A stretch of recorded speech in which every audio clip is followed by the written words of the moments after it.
Yesterday, one Baltimore Ravens cheerleader was rushed to the hospital after being thrown in the air and crashing to the ground. And as she came down, the tweets went up. Eliza said this: cheerleader bounces off her head, medics on scene, but game goes on. Way to show your respect, Ravens. Uncle Rufus showed empathy with this post. Love and respect cheerleaders. Don't take the stunts they do for granted. And Jordan K tweets, thoughts and prayers go out to the Ravens cheerleader who hurt her neck and back. The NFL is known for its brutal hits and career-ending falls. Avoiding injuries is as part of the game as evading defenders. But there's also a sport happening on the sidelines, and the players are experiencing some hard and tough falls, too. The sport is cheerleading. The throws are getting higher, the stunts are getting riskier, and the danger is real. What once was a sideline sideshow has become an extreme sport.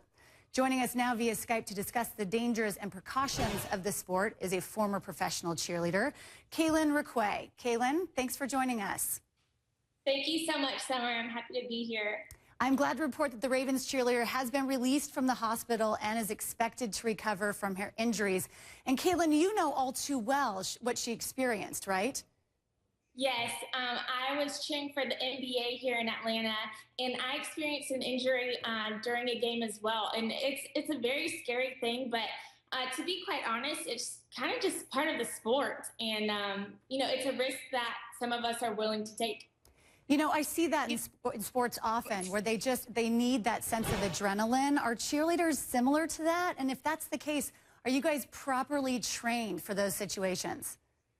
Yes, absolutely. As professional cheerleaders, I mean, most of these girls have been training their entire life through middle school, high school, into college, and now they're on to professional sports. So I want to say most of the girls have extreme amounts of training. You know, we understand that this injury is a part of the sport. And to be quite honest, we're kind of prepared for that. And you're also taught how to fall. If you do, you know, feel like you're about to be dropped, or you feel like something's not going right, you're kind of taught how to fall to avoid specific kind of injury. Well, and then the passion that you guys have for this is amazing, because although the guys on the field are getting paid the big bucks, you guys aren't. So describe that dedication that you guys have and why you do this.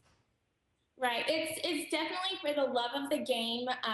We love the fans. You know, I'm so passionate about all the teams here in Atlanta. You know, as a cheerleader, you're an ambassador for your team.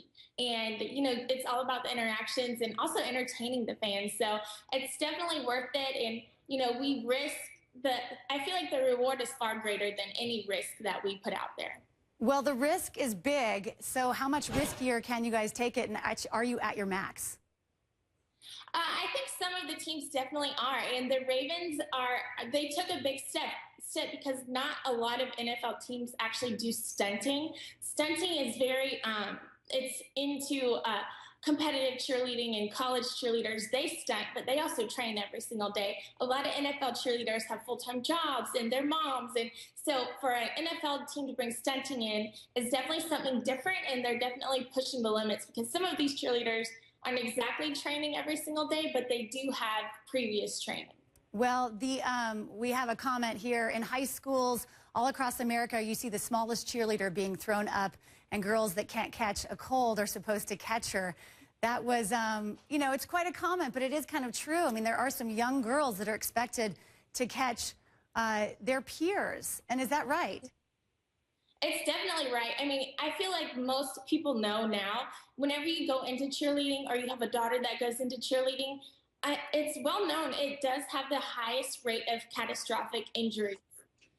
And, you know, that's just one of the risks that, you know, you have to trust in your daughter's coaches, or in your coaches. You have to trust in your training. Thanks, Kaylin.